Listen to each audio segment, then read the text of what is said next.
Hey there, sleepyheads, glad to have you back. Before we slip into tonight's tale, I'd love to know where in the world you're watching from and what time it is for you right now.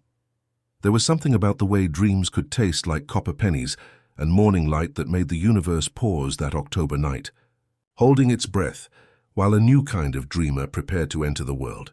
The meteor shower had been forecast for weeks, promising the brightest celestial display in decades, but what no astronomer predicted was the moment at 11:47 p.m. when every falling star simply stopped mid-flight, suspended like luminous tears that refused to fall. In the maternity ward of St. Mary's Hospital, Elena Rodriguez pressed her palm against the cool window glass, watching the impossible sky, while her contractions painted gentle waves across her body. And somehow she knew that the baby inside her was waiting too, as if understanding that some arrivals require the full attention of both earth and heaven. When Iris finally decided to make her entrance, her first cry didn't sound like the sharp announcement that typically greets new life. Instead, it emerged as something softer, more musical, like a lullaby played in reverse, or perhaps the sound a star might make if it learned to sing. The midwife, Mrs. Chen, paused with her hands still gentle on the baby's back, feeling something she couldn't name settle into the room like dust motes finding their place in cathedral light. More unsettling still was the way every clock in the maternity ward began displaying different times the moment Iris drew her first breath, as if time itself had become uncertain about its own measurements. Choosing instead to be polite and give them room, Elena, exhausted but luminous in that heightened way new mothers possess, looked down at her daughter and felt a quiet certainty settle in her heart. As a librarian, she had spent years arranging books not by author or title, but by the way they made people feel, drawn always to stories that stretched the boundaries of belief.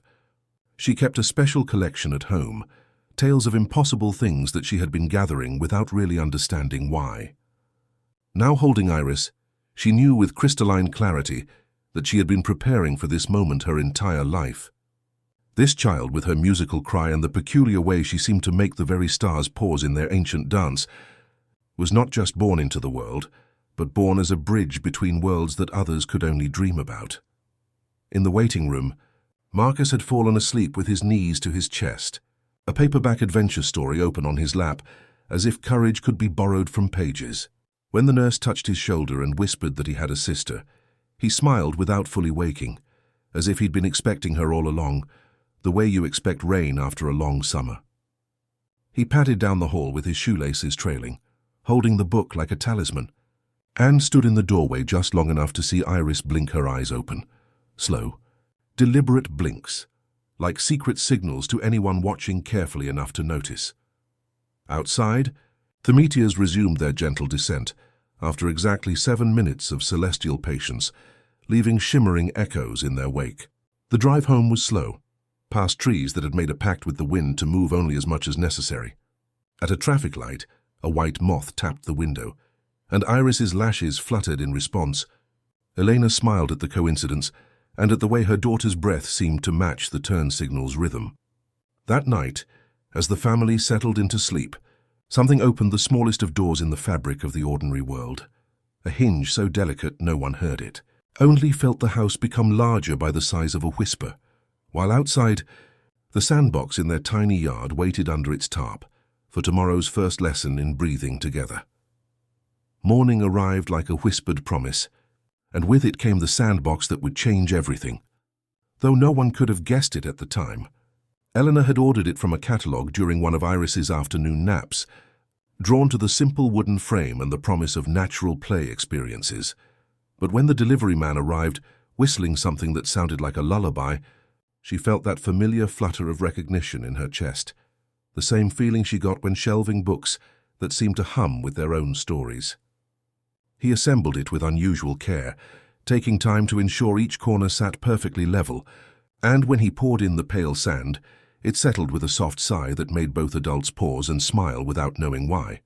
Iris, now too and walking with the determined wobble of someone still negotiating with gravity, approached the sandbox the way she approached everything, with quiet reverence and those slow, deliberate blinks that seemed to ask permission before proceeding. She knelt at its edge that first afternoon, her small hands hovering over the surface like a pianist preparing to play a song only she could hear. When she finally pressed her palms into the cool grains, the sand responded with what could only be described as contentment, a barely perceptible settling that felt like recognition, like two old friends finding each other again after a long separation. Marcus, now 7 and appointed keeper of important observations, had taken to carrying his composition notebook everywhere, the blue spiral-bound one their mother had given him for writing down interesting things. He crouched beside his sister, with the book balanced on his knees, watching as she began to build not castles but something softer, more organic, structures that curved like sleeping animals and seemed to pulse with their own gentle rhythm.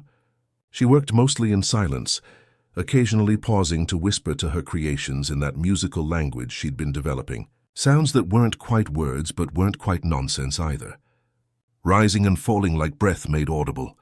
By the 3rd day, other children began appearing at their fence, drawn by something they couldn't name. First came Tommy from next door, a nervous boy who bit his fingernails and had trouble sleeping, since his parents started their loud conversations behind closed doors.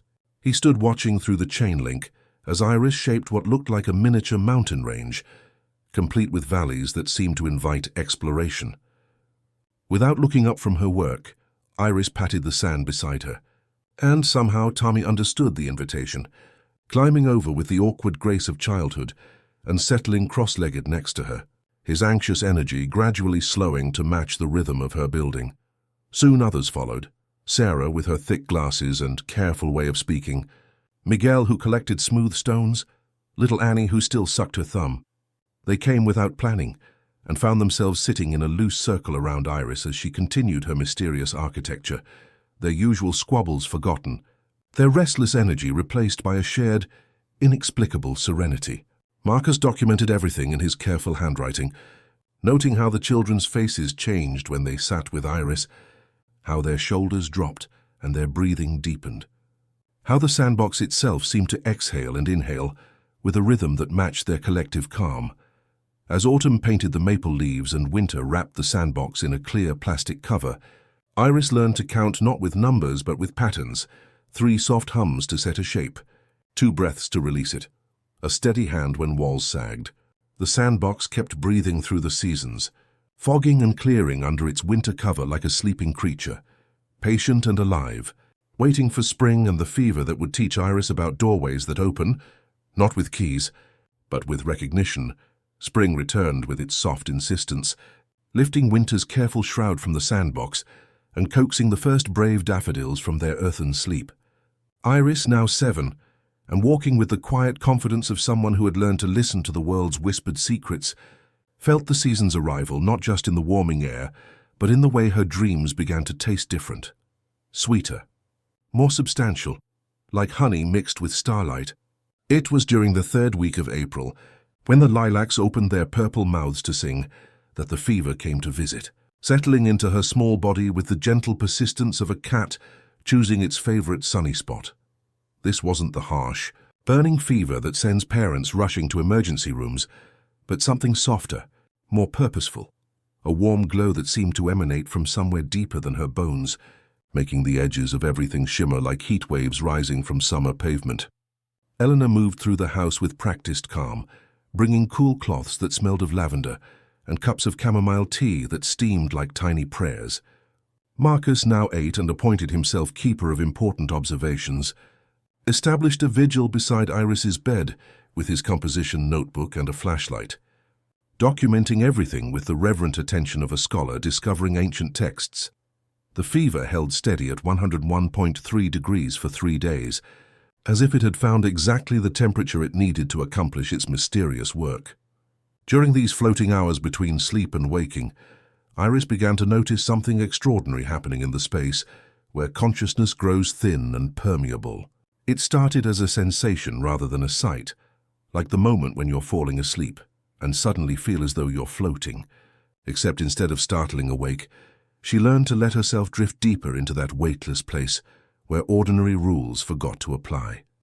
On the 3rd evening, as twilight painted her bedroom walls the color of old roses, and Marcus read softly from his adventure book, Iris felt the air around her bed begin to fold like silk being gathered by invisible hands.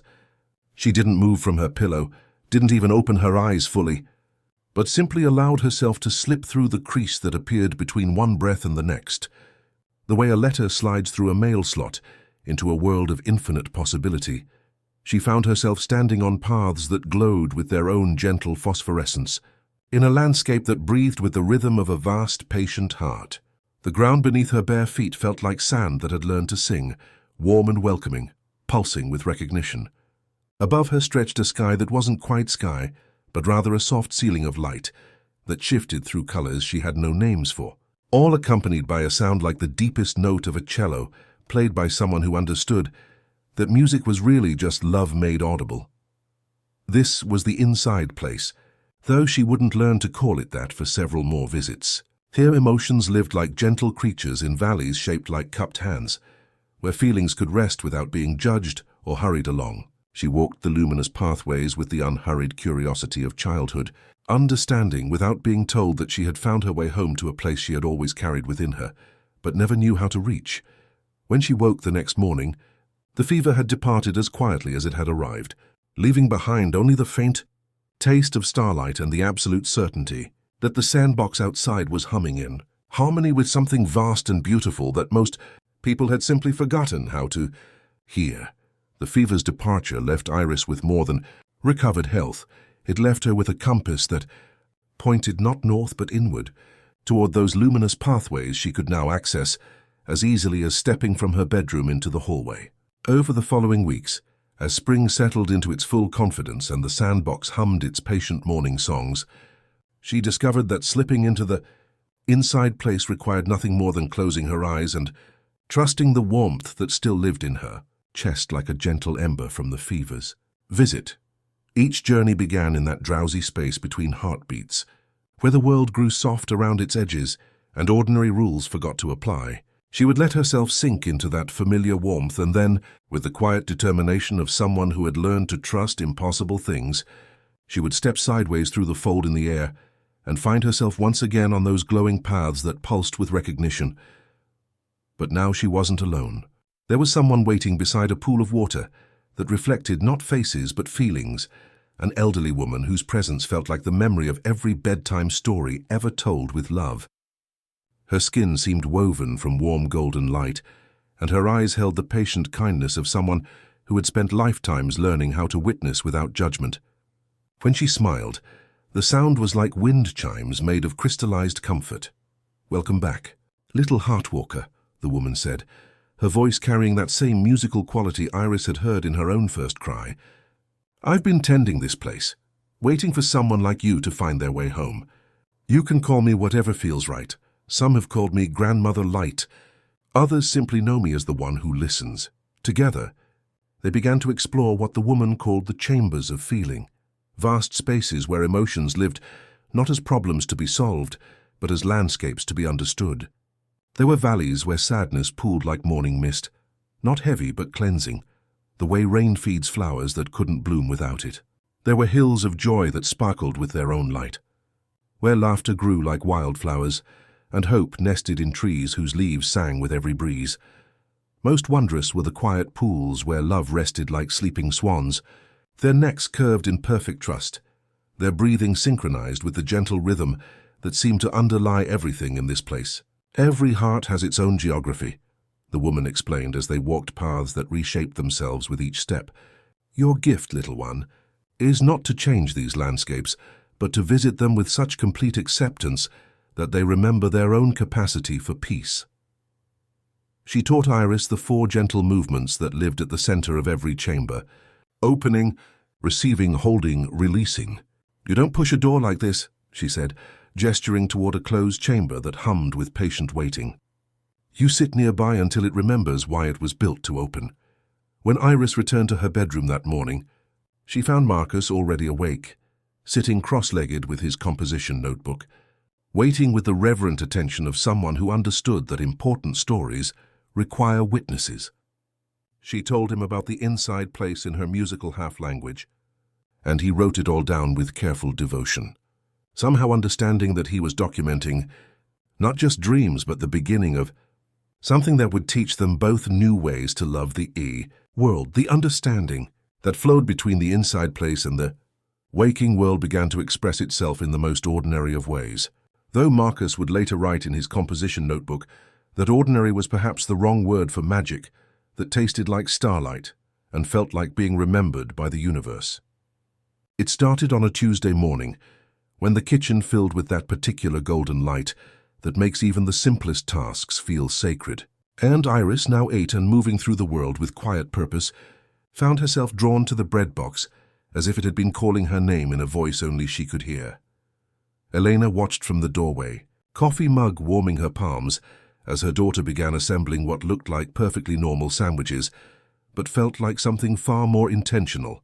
Iris held each slice of bread up to her ear, listening with the same reverent attention she gave to the glowing pathways of her dreams, then chose ingredients with the careful precision of someone reading invisible instructions written in the language of the heart. For the crossing guard, Ms. Rivera, she spread cream cheese soft as clouds and added cucumber slices arranged like lily pads on a pond, each piece placed with deliberate tenderness. The first sandwich found its way to Ms. Rivera during the morning rush, when school children crossed the street. Like a gentle river of backpacks and sleepy faces, Iris approached with both hands extended, offering the wrapped parcel without explanation, then stepped back with that patient stillness Marcus had learned to recognize as his sister, listening to something the rest of them couldn't hear. When Ms. Rivera took her first bite, her shoulders dropped as if someone had finally remembered to lift a weight she'd been carrying for months, and her smile became something softer, more genuine than the professional brightness she wore for safety. By noon, word had traveled in that mysterious way that kindness spreads through neighborhoods, not through announcements or explanations, but through the quiet recognition that something healing was happening at the Rodriguez fence. Mr. Leo, the postal worker, whose steps had grown heavy with the weight of other people's correspondence, found himself accepting a sandwich spread with almond butter and honey that caught the light like liquid amber. After eating it, his delivery route seemed less like a burden and more like a series of small visits to people who might be waiting for good news. Marcus documented everything with the devotion of a scholar discovering ancient texts, noting how Mrs. Patterson from next door received egg salad with just a hint of dill, exactly the way her late husband, Harold, used to make them, and how she hummed while tending her garden for the first time since his funeral. He recorded that Mr. Chen from the corner market stood straighter after eating turkey and Swiss that somehow tasted like hope, and that the neighborhood children began gathering not just for sandwiches but for the inexplicable sense of peace that seemed to settle around Iris like morning. The true magic wasn't in the ingredients themselves, though Iris chose each one with the careful attention of someone translating feelings into flavors. It was in the way people began to change after eating them, how anxious teachers found their worries dissolving like sugar in warm tea, how lonely retirees discovered their houses felt less empty, how tired workers remembered why they had chosen their paths in the first place. Iris was feeding something far deeper than physical hunger, nourishing the tender places where hope lives and healing begins. As afternoon painted the kitchen walls the color of honey, Elena noticed a woman with silver-threaded hair watching from across the street, standing in the doorway of the small tea shop that always smelled of cardamom and quiet wisdom.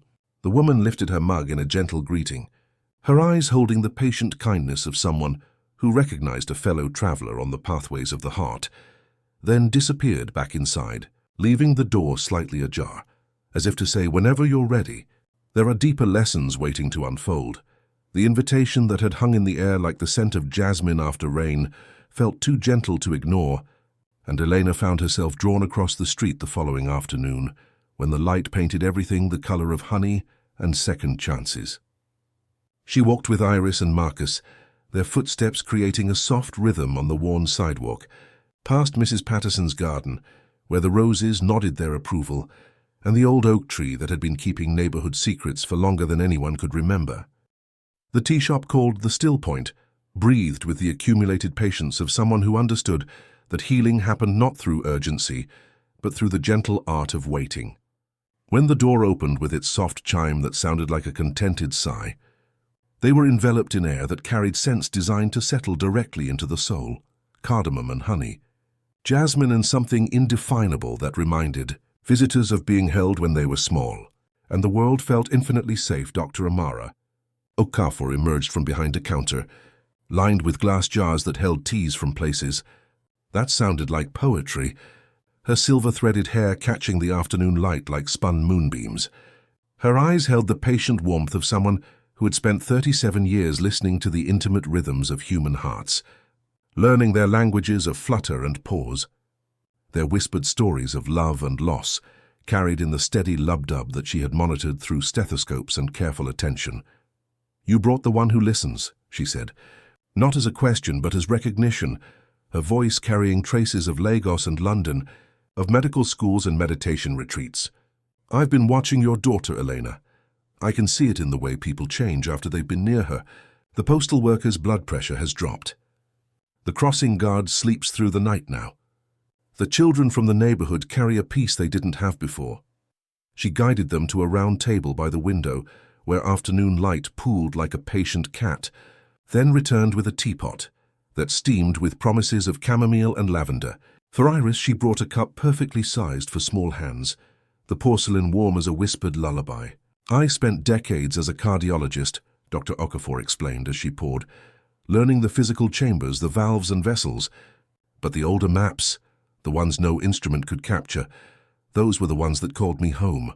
Iris accepted her tea with the quiet reverence she brought to all sacred moments, and when Dr. Okafor's eyes met hers across the table, something passed between them that Marcus would later describe in his composition notebook as recognition, the way two people who speak the same rare language find each other in a crowded room. "Sometimes I go inside," Iris said softly, her words landing like leaves on still water.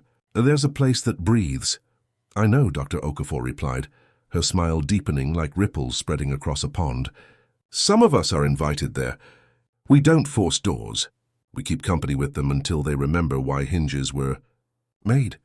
She opened a thin notebook filled with sketches that looked not like medical diagrams but like landscapes, gentle valleys where emotions pooled like morning mist, bridges of light connecting chambers of feeling, rooms with windows thrown wide to nights filled with friendly stars. "If you're willing," she said, folding her hands around her cup, "I can teach you what I've learned about moving there with care. We start tomorrow at dawn with the smallest kindness and see how far it carries us into the geography of healing hearts." Dawn arrived like a gentle hand, smoothing wrinkled sheets across the neighborhood, and Iris found herself walking toward the still point, with her footsteps creating a soft rhythm on the dew-kissed sidewalk. The morning air carried promises of chamomile and cardamom, mixing with the scent of Mrs. Patterson's roses that nodded their approval as she passed. Dr. Okafor opened the door before Iris could knock, her silver-threaded hair braided with the care of someone who understood that even the smallest rituals could carry profound meaning, and together they moved through the quiet shop to a back room that breathed with accumulated wisdom. The space held only what was necessary: 2 cushions arranged beside a low table where morning light pooled like patient honey, shelves lined with journals, whose pages contained not medical charts but sketches of landscapes that existed in the geography of the heart. Dr. Okafor settled onto her cushion with the fluid grace of someone who had made peace with both gravity and mystery, then gestured for Iris to join her in the circle of gentle light that seemed to expand to hold them both. "Before we begin," Dr. Okafor said, her voice carrying the warm authority of someone who had learned to trust what couldn't be measured, "you must understand that we never enter these places to fix anything. We go as witnesses, as gardeners who understand that roses don't bloom because we pull on their petals, but because we create the conditions where blooming becomes possible." She opened one of her journals to a sketch that looked like a valley where mist gathered like unspoken prayers, paths curving like questions, waiting for their own gentle answers. "This was Mr. Chen from the corner market," she explained, her finger tracing the contours of the drawing. "His heart landscape was a room where all the curtains had been drawn tight, where trust had forgotten how to breathe. I spent 4 visits simply sitting in the darkness with him, not trying to force the windows open but keeping company with the shadows until they remembered that light wasn't always dangerous." Iris studied the sketch with the concentrated attention she brought to all sacred things, recognizing in the curved pathways something that resonated with her own journeys through the inside place.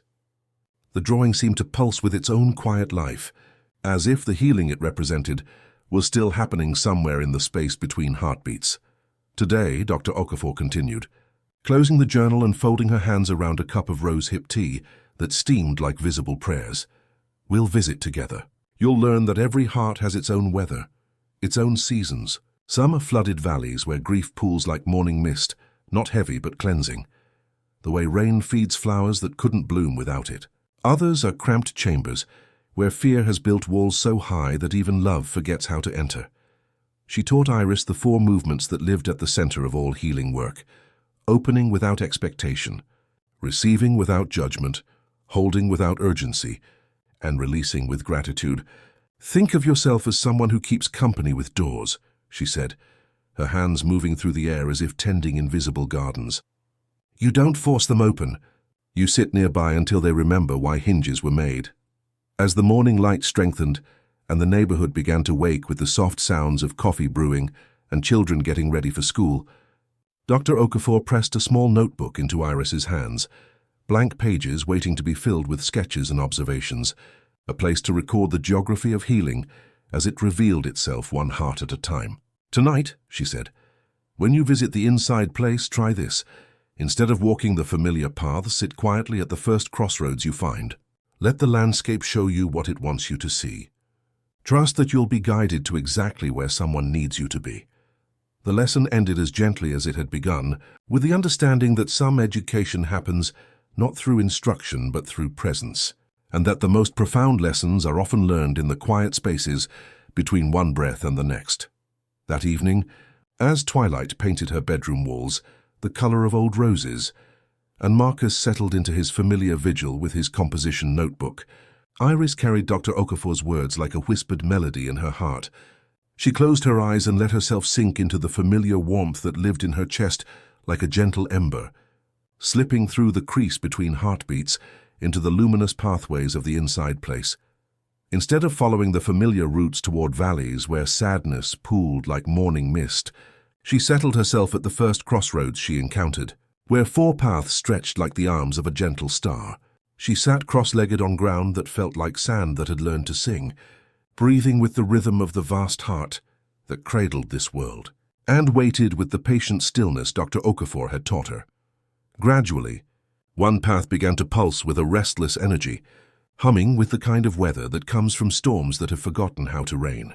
Following this invitation with unhurried curiosity, Iris found herself walking toward a valley caught in perpetual thunderstorm, clouds churning without release, lightning flickering without sound, air vibrating with the tension of weather that couldn't find resolution. In the center of this endless storm sat a boy about her own age, knees drawn to his chest, face turned toward the chaotic sky with resigned patience. Even transformed by this landscape of feeling, she recognized Kai from her class, the quiet one who drew elaborate mazes in his notebook margins and whose lunch always tasted like worry. Iris approached with the gentle reverence she brought to all sacred encounters, settling beside him without trying to still the wind or clear the clouds.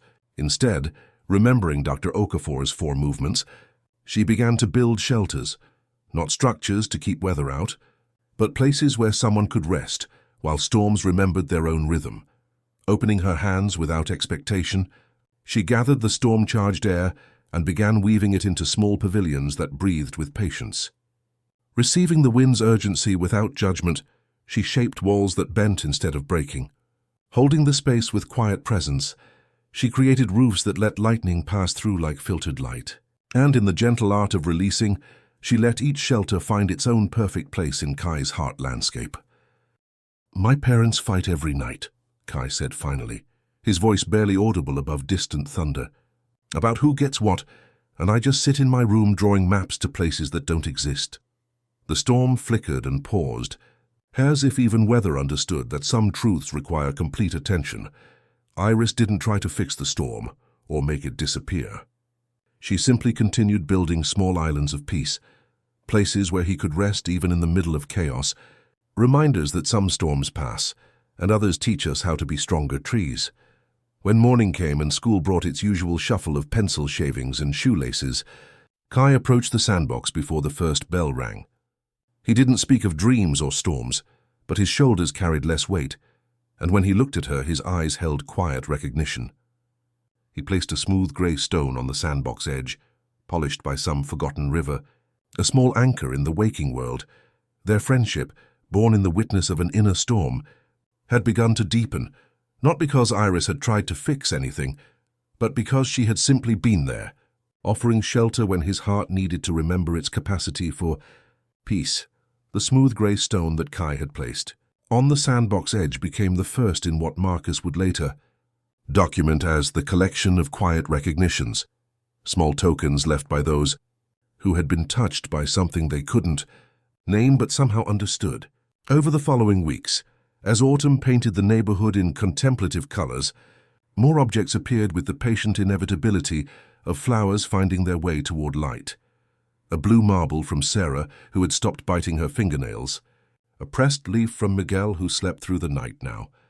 A tiny origami crane from Annie, who had finally found her voice. Each morning, as Iris walked the familiar path to the still point, she carried these small anchors in her pocket, like seeds waiting for the right soil. Dr. Okafor noticed everything with the quiet attention of someone who understood that healing often announced itself through the smallest gestures. And when she saw the growing collection, her eyes held the patient satisfaction of a gardener watching seedlings break through earth. "You're ready for the deeper maps," she said one morning when the air carried promises of cardamom and wisdom, leading Iris past the familiar shelves of tea to a door so seamlessly integrated into the wall that it seemed more like a gentle suggestion than an actual entrance. It opened without sound onto a room bathed in the muted light that filters through old amber, where the air held the accumulated patience of decades spent listening to the heart's most intimate whispers. Here was Dr. Okafor's true collection, not the healing teas she offered in the shop, but a library of beating hearts. Journals lined shelves that reached toward the ceiling, like prayers made of paper and binding, each one a testament to someone who had allowed their inner landscape to be witnessed with love.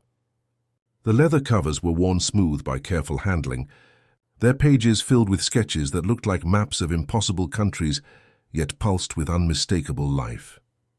43 years of heart-walking, Dr. Okafor said, her voice carrying the reverent tone of someone sharing sacred texts. She selected a journal marked with her careful script and opened it to reveal a sketch of a greenhouse where no light could enter. Mrs. Chen from the flower shop. Her heart landscape was a place where grief had painted all the windows black from the inside. I spent 6 months simply sitting with her in that darkness, not trying to scrape away the paint, but keeping company with the waiting seeds until they remembered that even in darkness, growth is possible. Iris studied the drawing with growing wonder, recognizing in the delicate lines the same quality she felt in the inside place, that sense of geography made from feeling, of emotional weather given form and substance. Another page showed a shoreline where waves breathed in endless rhythm. Another revealed a library where memories lived like books waiting to be read again. This tradition is older than medicine, Dr. Okafor explained, pulling down a journal whose cover bore symbols that looked like intertwined roots and branches. My grandmother called herself a soul gardener. Before her, others who understood that the human heart has an anatomy, far more complex than any textbook could contain. She pressed a new journal into Iris's hands, blank pages bound in soft leather that felt warm to the touch. "Tonight, when you visit the inside place, is sketch what you see. Not to capture it, but to remember. These landscapes change when witnessed with love." As morning light strengthened through the amber glass, Iris understood that she wasn't an anomaly, but part of an ancient lineage of gentle witnesses, carrying forward the quiet work of those who remembered, that healing happens not through force, but through the patient art of keeping company with hearts that have forgotten how to trust their own capacity for peace. The leather journal felt warm and alive in Iris's hands as evening settled over their neighborhood like a gentle blanket, its blank pages humming with anticipation. She had just begun sketching the storm shelters from Kai's heart landscape when the phone rang with the particular softness that makes mothers pause mid-sentence and fathers set down their coffee cups.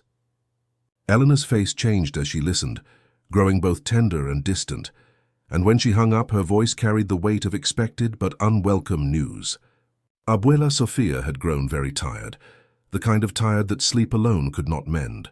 They drove through the early evening with windows cracked just enough to let the scent of late roses ride along, and Iris kept one palm flat against her journal, feeling it pulse gently like a second heartbeat. Marcus sat beside her with his own notebook, already documenting this quiet pilgrimage with the reverent attention he brought to all sacred moments. Abuela's apartment breathed with the accumulated patience of someone who understood how to make her small spaces feel like embraces. In her bedroom, lamplight gathered itself in the folds of curtains patterned with tiny violets, and there she lay propped against pillows, her breath steady but shallower than memory wanted it to be. When she saw them, her face lit with that familiar crinkle smile, and she lifted a hand that had taught Elena to braid and Iris to plant seeds without crowding them. "You brought your book, Paija," she whispered, her voice like a lullaby sung from the center of a dream. Iris nodded and climbed carefully onto the bed's edge, opening her journal to a fresh page, while Marcus settled into his vigil at the foot of the bed. Elena cupped her mother's hand in both of hers, their fingers fitting together like old stories settling into evening. When the room grew as quiet as a held breath, Iris closed her eyes and let the 4 movements Dr. Okafor had taught her guide the way. Opening without expectation, receiving without judgment, holding without urgency, releasing with gratitude. The familiar crease between heartbeats appeared, and she slipped through into a garden so magnificent it took her breath away. This wasn't the small backyard she remembered, but something vast and lovingly tended, a landscape where every flower carried the weight of a cherished memory. Roses climbed trellises with decades of accumulated love, their petals soft as first words and laughter. Herbs grew wild with the scent of recipes passed down like prayers, and pathways curved between beds planted not with seasons, but with the patient accumulation of a life lived with fierce tenderness. But the garden was growing too abundant, love becoming so dense it threatened to overwhelm its own careful structure. Abuela sat on a wooden bench the color of rain, wearing the blue dress Iris had only seen in photographs, her outline shimmering like warm air above summer roads. "Help me tend this one last time," she said, gesturing toward the overwhelming beauty with gentle humor. Sometimes love grows so wild it forgets how to make room for new seasons. Together they worked, not cutting away what was beautiful, but creating space for new growth. They loosened earth around stubborn peonies, righted a garden bell toppled by old winds, paused often to admire how afternoon light feathered through leaves. Each touch released memories like shy birds, the scent of cinnamon from holiday mornings, Elena's childhood laughter, the exact rain that had fallen the day Iris learned to spell her name. As they worked, the garden began to glow with pearly light, like the moment a choir inhales together. Abuela stood, smoothing her dress as if preparing for a photograph, and hugged Iris with the scent of violets and the relief of a long journey finished without hurry. "Some gardens continue to bloom," she whispered, "even after their gardeners learn to tend them from the sky." In the small room of the waking world, Elena felt a sigh that was both letting go and letting be. Iris opened her eyes to lamplight and the quiet of a space that had witnessed mystery and found it gentle. Later, she sketched the garden in her journal with careful devotion, understanding that some heart landscapes continue not as endings, but as eternal invitations. Their gates always open for those who remember how to listen with love. The weeks that followed Abuela's gentle departure carried a different quality of light, as if the air itself had learned something about love that continues beyond the boundaries of breath and heartbeat. Grief didn't leave Iris. Instead, it softened and found a gentle place to rest beside her, like a quiet relative who understood the art of presence without demanding attention. As autumn painted the neighborhood in contemplative colors and winter wrapped the sandbox in its patient cover, Iris stepped into adolescence the way one steps into a lake at dusk, carefully, feeling for the rocks beneath, learning what felt solid and what moved with the current. Her body stretched toward 13, with the unhurried grace of morning light finding its way through curtains, and with it came changes that felt both natural and profound. The heart landscapes she visited in the inside place had grown more complex, more layered, like symphonies learning new movements. Where once her own inner geography had been a simple meadow with gentle streams, it now revealed itself as an intricate labyrinth whose walls were built not of stone but of crystallized questions and half-formed dreams. Walking these new corridors, of herself required patience and the kind of self-compassion Dr. Okafor had taught her to offer others. The pathways curved with elegant complexity, sometimes leading to chambers, where childhood memories lived like pressed flowers between the pages of a beloved book. Other passages opened onto balconies, where future possibilities gathered like morning mist, beautiful and uncertain. In some sections, she met earlier versions of herself, a gap-toothed Iris clutching a picture book, a fever-warm Iris tasting starlight for the first time. They didn't speak, but their eyes held the same questions she carried now, and she learned to sit beside them until the questions loosened and the hedges sighed apart just enough to let her continue. The center of her labyrinth waited not a destination but a round chamber with a fountain where emotions could rest and be refreshed without needing to be understood completely. She found herself encountering feelings that she hadn't known how to name before, the prickle of self-consciousness that felt like tiny thorns along a pathway, the sudden rush of exhilaration that made chambers feel impossibly vast, the quiet hum of longing that settled like soft mist in hidden valleys. Marcus, now 13 and filled with the thoughtful energy of someone learning to trust mystery alongside logic, had begun to understand his sister's gift through his psychology textbooks. But Iris gently reminded him that some truths resist measurement. Their relationship had deepened into something rare and precious, a friendship between siblings who had learned to witness each other's mysteries without needing to solve them. He still kept his composition notebook, now filled with both documentation and poetry, his own attempt to translate wonder into words that could hold questions and contentment simultaneously. The collection of small tokens on their fence had evolved into a kind of neighborhood shrine where people left offerings of gratitude they couldn't quite articulate. Elena learned to set out an extra mug for tea without asking questions, understanding that some transitions require space to unfold naturally. At the still point, Dr. Okafor taught Iris the soft craft of tending her own weather before walking into anyone else's, reminding her that self-kindness wasn't a detour, but the doorway through which all healing passed. As winter prepared to yield to spring's patient insistence, Iris understood that her childhood was transforming into something larger and more mysterious, like a caterpillar discovering that dissolution and flight were part of the same sacred process. Spring arrived with the gentle insistence of someone who had learned that the most profound changes happen slowly, coaxing daffodils from winter's sleep and stirring something restless in the corridors of Jefferson Middle School. It was there, in the fluorescent-lit hallways that smelled of floor wax and possibility, that Iris first noticed Mr. Chen sitting alone in his empty classroom during lunch period, staring at lesson plans with the hollow attention of someone going through motions that had lost their meaning. She had been walking past his door when something in his stillness called to the part of her that recognized hearts, struggling to remember their own rhythm. Through the doorway, she could see him surrounded by the accumulated debris of someone who had stopped believing in fresh starts, coffee rings staining important papers, a plant that had surrendered weeks ago, photographs turned face down as if memories had become too heavy to bear. His sandwich sat untouched beside a stack of ungraded essays, and the air in his classroom felt emptied of invitation, as though someone had packed joy into a box and forgotten where they'd stored it. Iris didn't approach with questions or offers of help, but lingered near his doorway with the patient attention Dr. Okafor had taught her, maintaining the kind of presence that lets troubled hearts know they haven't been forgotten by the universe. After several minutes, Mr. Chen looked up from his papers with eyes that had grown distant, as winter settled into his bones and refused to leave. "You can come in," he said finally, his voice carrying the flat tone of someone who had grown tired of pretending enthusiasm.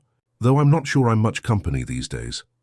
When Iris settled into a student desk with unhurried grace, he gestured toward the bulletin boards where student poems hung like forgotten prayers. "I used to love this, teaching kids that words could build worlds, that stories mattered. But somewhere along the way, the magic just stopped working." That evening, as twilight painted her bedroom walls the color of old roses, and Marcus settled into his familiar vigil with his composition notebook, Iris carried Mr. Chen's weariness like a gentle weight in her chest.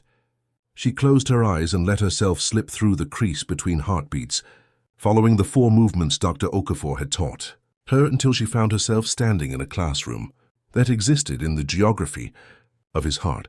This was a vast and echoing space where desks sat overturned like abandoned hopes. Chairs lay scattered across floors that remembered the sound of eager footsteps, and the blackboard bore only faded chalk marks, equations for a life that had lost its meaning. Dust motes danced in pale light filtering through grimy windows, and the air hung heavy with the quiet despair of dreams that had grown too tired to continue dreaming themselves. Mr. Chen sat hunched at the teacher's desk, a figure made of shadow and resignation, his face turned away as if he couldn't bear to look at the ruins of his own passion. He didn't seem to notice her presence, lost as he was in the desolate geography of his inner world, grading papers that disappeared as soon as he touched them, teaching lessons to empty chairs that had forgotten how to listen. Iris didn't try to right the overturned desks or scrape away the faded chalk marks. Instead, remembering that doors open not through force but through patient company, she sat down on an overturned chair and began the quiet work of witnessing. She opened her hands without expectation, received the emptiness without judgment, held the silence without urgency, and released her own fears for him with gratitude for simply being able to be there. Hours passed in that silent vigil, marked not by clocks, but by the slow dance of dust motes and the gradual shift in the quality of light. Then, so subtly it might have been imagined, a single piece of pristine chalk appeared on the dusty blackboard tray. Then another. A small forgotten eraser materialized beside them. A stack of clean blank papers settled onto the teacher's desk, like snow that had learned to fall upward. Mr. Chen stirred slowly, as if waking from a very long sleep. He looked around the desolate classroom, his gaze lingering on the chalk, the fresh paper. With movements that carried the weight of rediscovery, he picked up a piece of chalk, turned it over in his fingers like a prayer he was learning to remember, then walked to the blackboard. He didn't write words or equations or lesson plans. Instead, he drew a single perfect curving line, a line that flowed with the grace of a question, the hope of a beginning, the quiet courage of someone choosing to trust mystery again. As he drew, faint lights appeared in the far corners of the classroom, and then more like stars remembering their own brightness. Slowly, silently, students made of gentle light began to fill the scattered chairs, their forms shimmering like heat, rising from summer pavement. Their faces turned toward Mr. Chen with the quiet anticipation of minds ready to be amazed. They made no sound, but the air began to hum with the patient energy of learning rediscovering its own melody, of a heart remembering why it had chosen to teach in the first place. When morning came and school resumed its soft rituals of scuffed sneakers and whispered conversations, Iris left a sandwich wrapped in wax paper on Mr. Chen's desk. Apple slices and sharp cheddar on rye, the kind that tastes like crisp afternoons and second chances. When he found it, he smiled into the middle distance before taking a thoughtful bite, and something in his posture had shifted, shoulders carrying less weight, eyes holding a spark that had been missing for too long. That afternoon, instead of turning on all the fluorescent lights, he left the far row dim where afternoon sun pooled like patient cats. He set aside his stack of worksheets and said to his students, "Let me read you something," his voice still quiet but remembering its color. The room leaned in to listen, and even the restless chairs grew still, understanding that something sacred was beginning to unfold in the space between one breath and the next.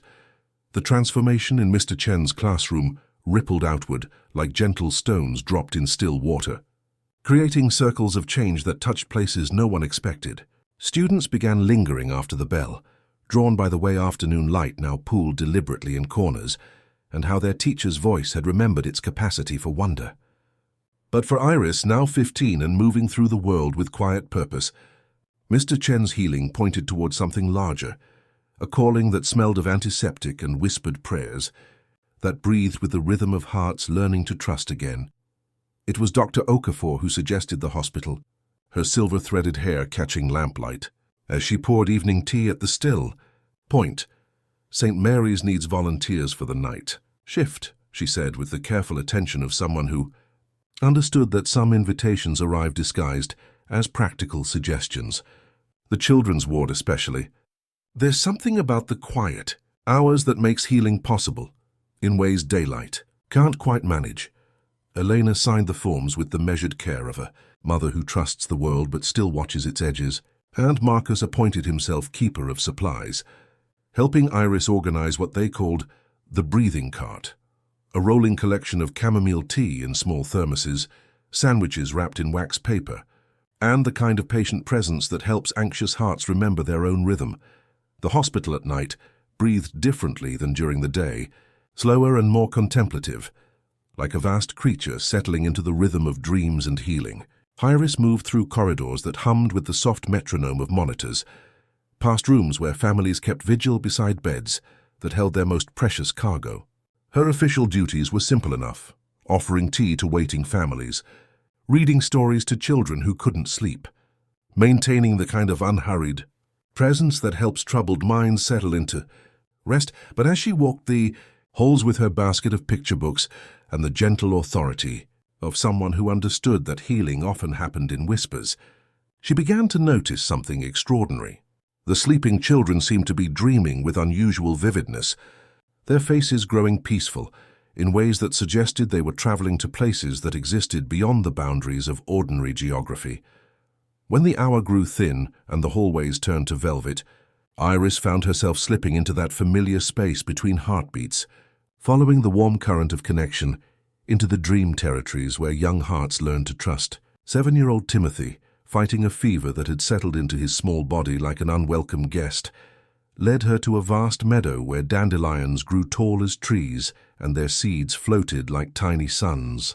But the meadow was too bright, overwhelming his fevered system with beauty it couldn't quite process.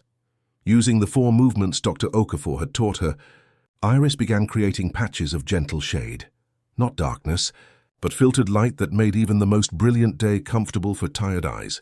She wove canopies from dandelion stems that bent like graceful dancers, created pools where floating seeds could rest without losing their luminosity, built small pavilions where wonder could be experienced without exhaustion. In another room, she found herself walking through an elderly man's heart landscape, a corridor lined with clocks, each ticking to a different memory. She didn't try to synchronize them, but simply listened to their patient chorus until, one by one, they remembered to align with the rhythm of his breath. Not perfectly, just enough for rest to find its place. Dr. Martinez, the head of pediatrics, was a practical woman who believed in evidence and careful observation, but she couldn't ignore what her trained eyes were documenting.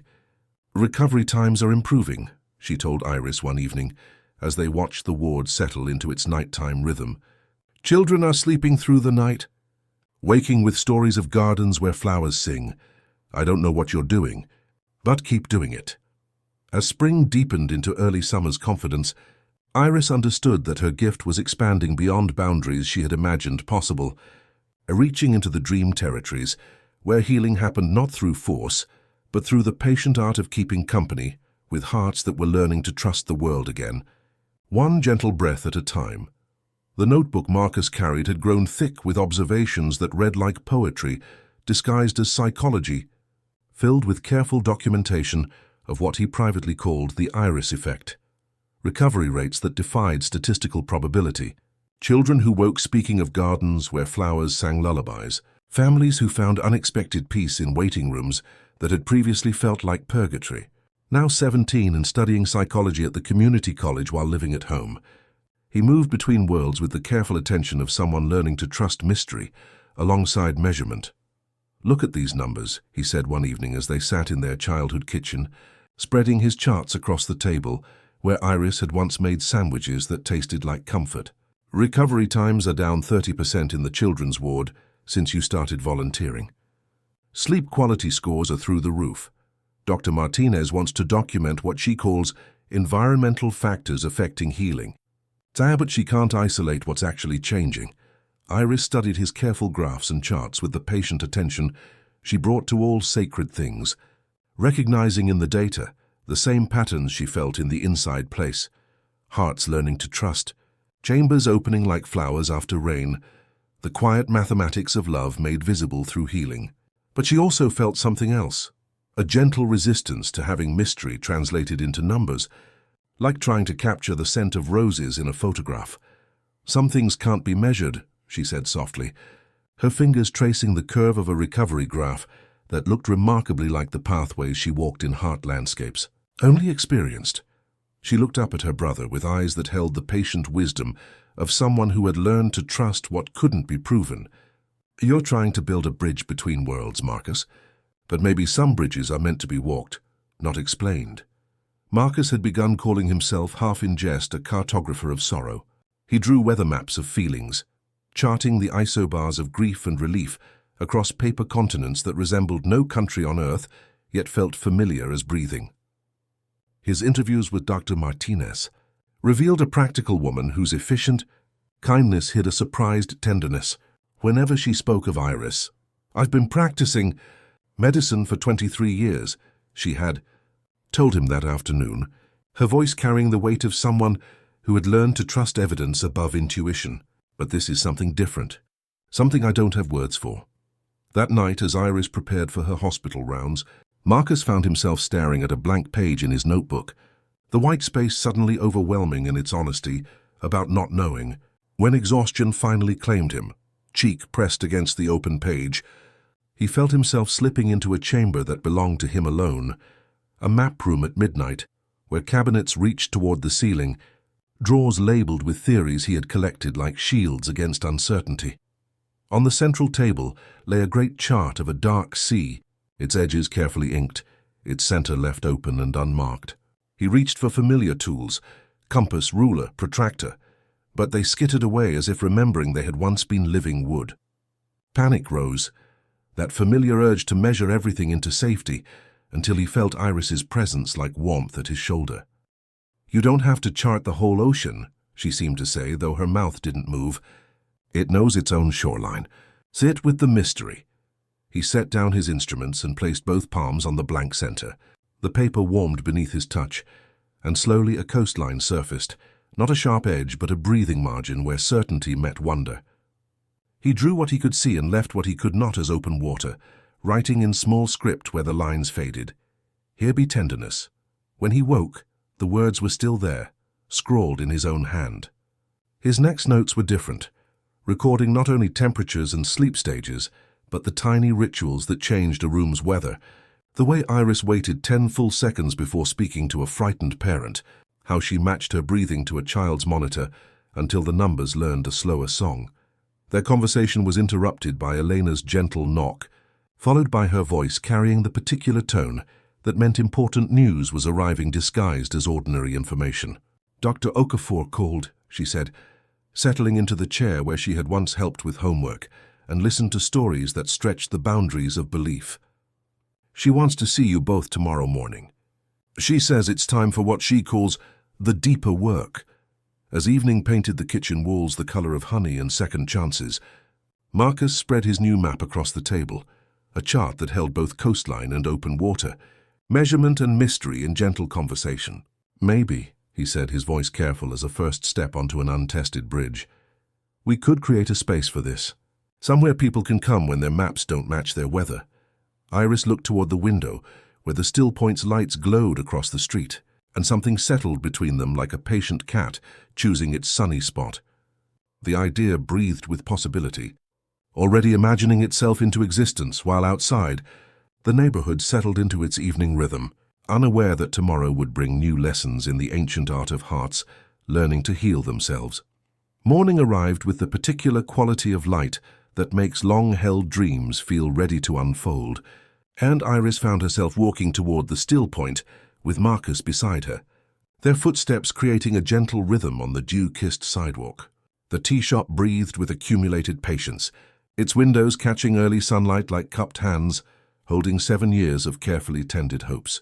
And when Dr. Okafor opened the door before they could knock, her silver-threaded hair seemed to shimmer with the weight of visions that had been patient enough to wait for exactly this moment.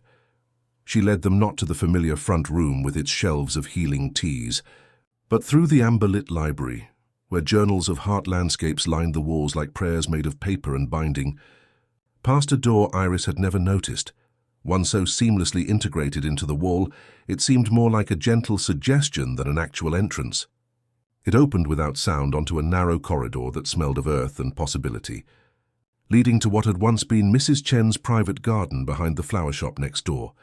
I've been tending this dream since the day I first saw you making sandwiches that tasted like comfort, Dr. Okafor said, her voice carrying the warm authority of someone who had learned to trust what couldn't be measured. The hidden sanctuary stretched before them, protected by high brick walls and shaded by an ancient magnolia tree whose branches reached like welcoming arms. A small fountain whispered in the corner, its water murmuring a continuous lullaby that seemed to match the rhythm of breathing itself. The space had been waiting with the patient grace of soil prepared for seeds. Its empty beds lined with weathered brick, its pathways worn smooth by decades of Mrs. Chen's careful tending. Morning light filtered through the magnolia's generous leaves, creating patterns that shifted like gentle thoughts across the earth. And the air held something indefinable that felt like accumulated peace mixed with the scent of jasmine and quiet wisdom. Mrs. Chen's daughter wants to see this become something that honors her mother's memory, Dr. Okafor explained, settling onto a wooden bench that had been carved from compressed starlight and patience.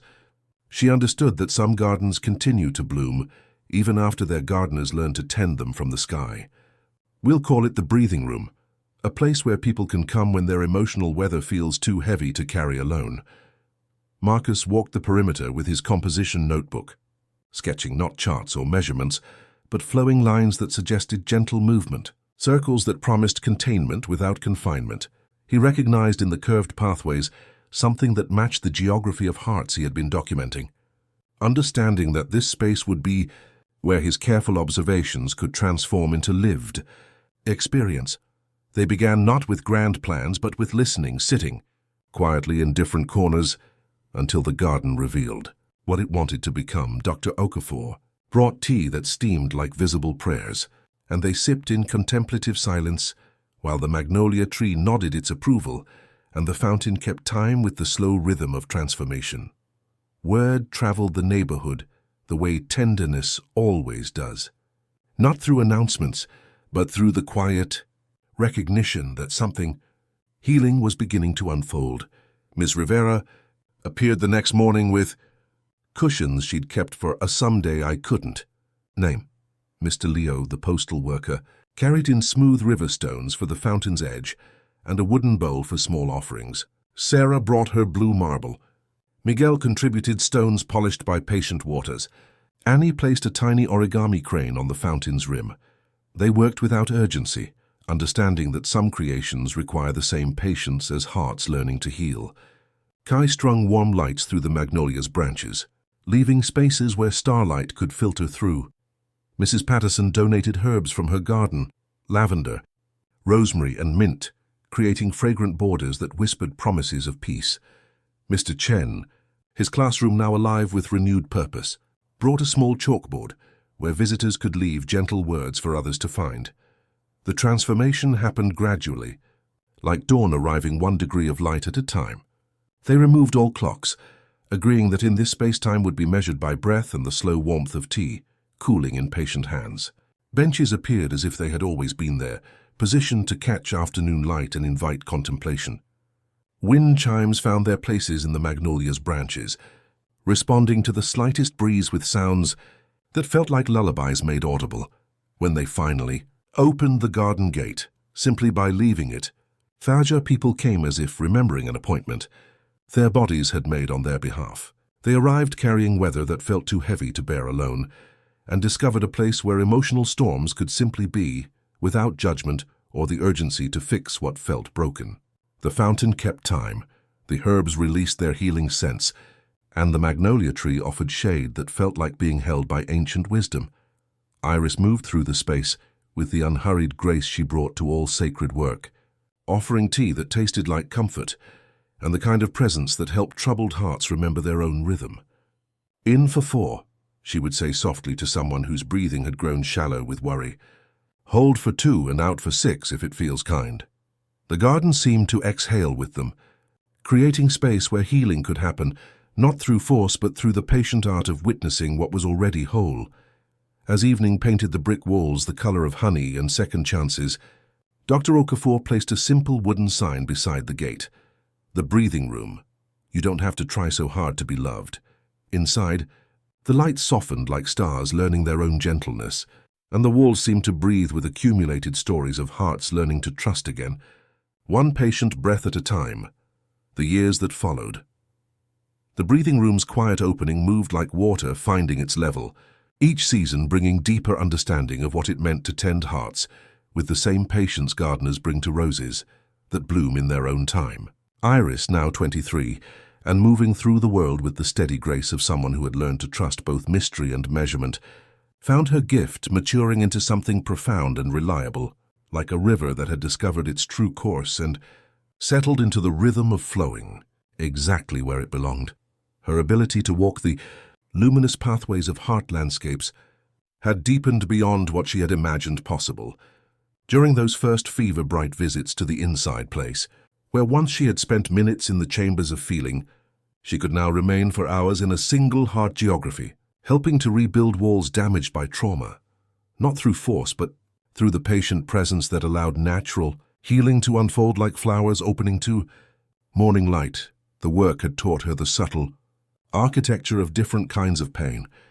A woman named Leela began visiting most evenings, hands buried deep in her coat pockets even on warm days, her gaze fixed on something far beyond the garden walls.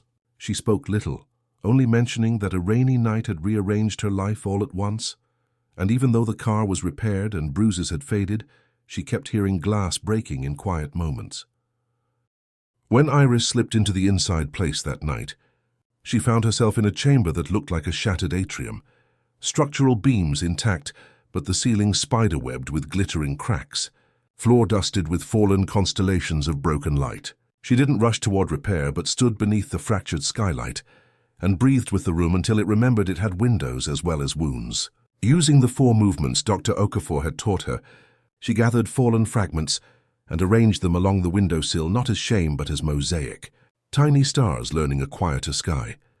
The next evening, Lila arrived without her coat, eating half a sandwich that tasted like autumn answering before tucking the remainder into her pocket, like saving a sentence for later. Her shoulders had settled as if someone had moved an invisible weight, and before leaving, she placed a small bell on the fountain's rim that chimed once in the lightest wind. Marcus, now 25 and sure-footed in the territory, where measurement bows to mystery, had begun documenting these quiet transformations in what would become his book, The Cartography of Kindness. Eleanor found satisfaction in serving tea at the still point, her own heart softened by years of witnessing gentle miracles unfold around her daughter. Dr. Okafor watched with the calm satisfaction of a master gardener, moving more slowly now, but with presence distilled to its essence. The breathing room had become a pilgrimage site for hearts grown weary of carrying weather they couldn't name. People arrived from neighboring towns, drawn by stories that traveled the way hope always does, through quiet testimony rather than advertisement. The small chalkboard had become a living poem. Breathe like you have permission to be here. Your feelings are weather, not climate.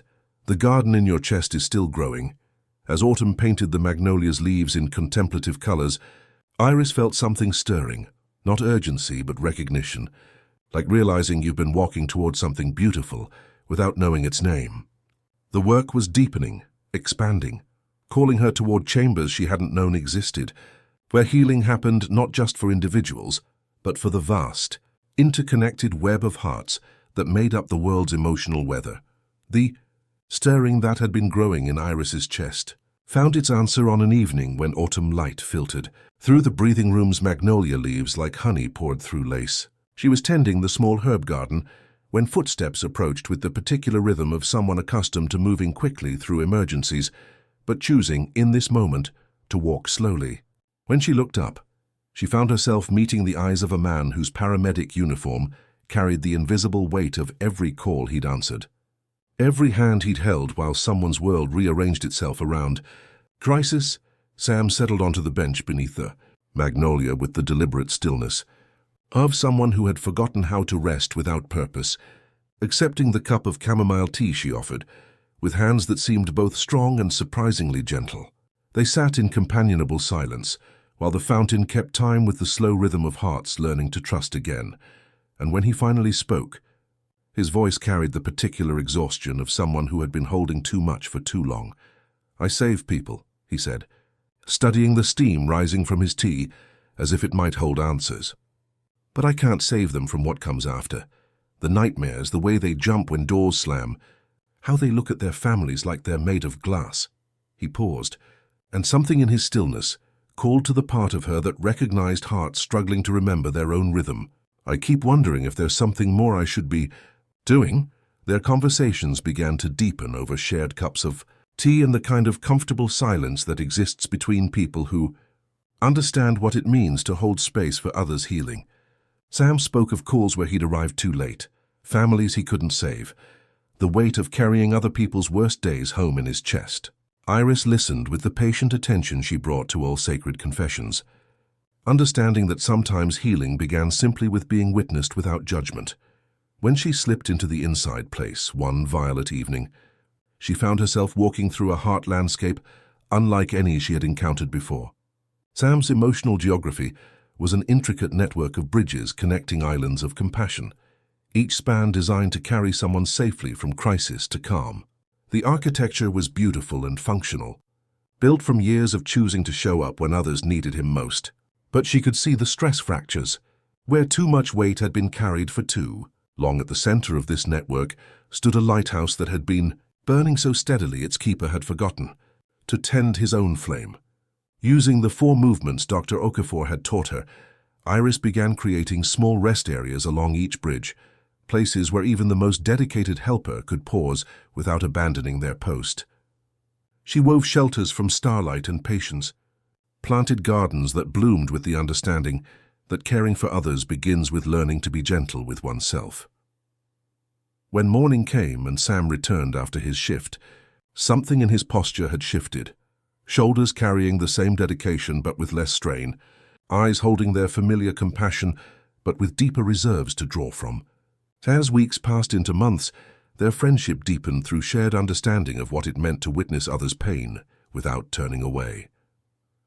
One evening, as the fountain whispered its continuous lullaby and autumn painted the garden in contemplative colors, Sam reached across the space between their benches and took her hand with the careful reverence of someone who understood that some bridges are built not from stone and steel, but from the decision to trust another person with the tender geography of your heart. Their love arrived not as possession but as presence, the ability to witness each other's inner weather with complete acceptance, creating a foundation strong enough to support the deeper work that was calling them both toward chambers, where healing happened not just for individuals, but for the vast, interconnected web of hearts that made up the world's emotional weather. The love that had taken root between Iris and Sam created a foundation strong enough to support the deeper calling that arrived on a morning when spring light painted the hospital corridors the color of new possibilities. Dr. Martinez found Iris restocking her volunteer cart with chamomile tea and picture books, her movements carrying the unhurried grace that had become familiar to everyone in the children's ward over the past 3 years. "There's something I've been wanting to discuss," Dr. Martinez said, settling into the chair beside Iris's station with the careful attention of someone who understood that some conversations require complete presence. "I've been documenting what happens when you're here, recovery times that shouldn't be possible, children who sleep through procedures that used to require sedation, families who find peace in circumstances that should only bring despair." She paused, studying Iris with the measured curiosity of someone trained to trust evidence above intuition. "I don't know what you do, but I know it works. Would you consider expanding your visits? Some of our children are fighting battles that medicine can only support, not win." The pediatric oncology wing breathed with a different rhythm than the rest of the hospital, slower and more contemplative, like a vast creature that had learned to measure time not in minutes but in the precious currency of moments shared between hearts that understood how fragile and fierce love could be. Iris moved through corridors lined with artwork, created by small hands that painted hope in colors that didn't exist in the ordinary world. Past rooms where families kept vigil beside beds that held their most treasured cargo. When she slipped into the inside place that evening, she discovered heart landscapes unlike anything she had encountered before. 8-year-old Maya's inner world was a kingdom built entirely from crystallized wishes, where dragons breathed gentle smoke that smelled of cotton candy, and castles sang with their own music. But the kingdom's magic was flickering, not from darkness but from the exhaustion of a small body, fighting battles too large for its tender frame. Iris didn't try to restore the fading colors by force. Instead, she sat with the wishes themselves, helping Maya remember the spells she had always known, coaxing luminosity back into the dragon's wings by reminding them of their own inherent light. 6-year-old James inhabited a workshop where impossible inventions came to life. Machines that turned tears into shooting stars, contraptions that could bottle laughter and release it on cloudy days. His heart landscape pulsed with the fierce love that surrounded him, like armor made of light. And Iris learned to tend not the inventions themselves, but the wonder that created them, ensuring that even in uncertainty, his capacity for magic remained undimmed. What she discovered in these young hearts was something that would reshape her understanding of healing itself. Children's heart landscapes possessed a resilience that defied adult logic. They could grow new chambers overnight, paint their walls with colors that had never been named, find pathways to joy even in the deepest valleys of pain. Their healing wasn't about repair, but about remembering their own inherent wholeness, their boundless capacity for wonder. Sam understood without explanation why she came home some evenings, carrying silence like a prayer shawl. He would bring tea that tasted like comfort and settle beside her in the breathing room, while twilight painted the world in contemplative colors, offering his presence like a bridge between the work that called her into chambers of profound tenderness and the life they were building together. Sometimes he would pull folded paper stars from his pocket, navigation points, he called them, for anyone who might get lost, and they would sit together, folding hope into small, bright shapes that caught the last light of evening, like promises waiting to be kept. As autumn approached with its invitation to deeper contemplation, Iris understood that her work was evolving beyond individual healing towards something larger, the preservation of wonder itself, ensuring that even in the face of impossible circumstances, hearts remembered their capacity to love fiercely, to dream boldly, and to trust the vast, interconnected web of tenderness that held them all. The preservation of wonder that had become Iris's deepest calling faced its greatest test when isolation settled over the community like morning fog that forgot how to lift. It arrived not with drama, but with the quiet persistence of doors closing one by one, windows drawing curtains against connection, and the particular silence that comes when hearts begin to love from a careful distance. The breathing room's gate remained unlocked, but fewer visitors crossed its threshold, and those who came carried a different quality of loneliness, the exhaustion of caring while feeling helpless to bridge the spaces that had opened between souls. Iris moved through this changed landscape with the steady grace she brought to all sacred work, but she could feel something shifting in the collective emotional weather. The neighborhood's rhythm had slowed to match the pace of people who had learned to wave from windows instead of embracing on sidewalks, who left notes where they once shared conversations, who measured love not in proximity, but in the careful attention they paid to keeping others safe. When she slipped into the inside place during these hollow months, she discovered heart landscapes unlike any she had encountered before. Chambers had sealed themselves not from trauma, but from the tender exhaustion of caring while feeling powerless. Mrs. Patterson's garden heart had built protective walls around its most vulnerable seedlings, not from cruelty but from the fear that connection might carry danger. Mr. Chen's classroom had developed an echo that made every lesson sound like a question without an answer, but it was in visiting these carefully sealed chambers that Iris discovered something profound about the nature of healing itself. Hearts hadn't forgotten how to love. They had simply learned to love more carefully, creating smaller, more intimate spaces where tenderness could be preserved, like seeds waiting for the right season to bloom. Using the 4 movements Dr. Okafor had taught her, she began creating tiny windows in the walls people had built, not to force them open, but to let in just enough light to remind the chambers that isolation was temporary. Sam joined her in this work with the intuitive understanding that came from years of tending emergencies, both physical and emotional. Together, they created what they called connection packages, small bundles left on doorsteps containing chamomile tea that tasted like comfort, handwritten notes that said simply, You are remembered. And paper stars folded with the kind of care that made even strangers feel less alone in the vast, patient universe. The work required a different kind of endurance, the weight of witnessing a world learning to love through barriers that had never existed before. But as Iris sat beside sealed doors in heart landscape after heart landscape, breathing with the chambers until tiny cracks appeared or faint lights flickered from within, she began to understand something crucial about the interconnected nature of all hearts. That healing one chamber sent ripples of peace throughout the entire human constellation, that every sealed door she tended with patient presence made it easier for other doors to remember why hinges had been invented. Marcus documented these months in what he called maps of careful, loved the charting how communities could maintain connection across distance, how tenderness could travel through telephone lines and sandwich deliveries, how the simple act of bearing witness to another's isolation became a form of profound courage. As winter began its slow retreat and the first brave crocuses pushed through snow that had lingered too long, people began returning to the breathing room with stories of small miracles, dreams where gentle presences had reminded them that love was stronger than distance, moments of inexplicable peace that arrived like gifts from unknown benefactors. The gradual understanding that even in isolation, they remained part of something vast and tender that held them with unwavering care. The first crocus that pushed through, winter's lingering snow carried with it a message that Dr. Okafor had been waiting 73 years to deliver, though she hadn't known until that morning, when spring light filtered through the Still Point's windows, like honey poured through ancient amber. Iris noticed immediately that her mentor had begun to move like a candle nearing the end of its wick, no less bright, only more careful with each inch of flame, her silver-threaded hair catching the early radiance as she settled beside a journal Iris had never seen before.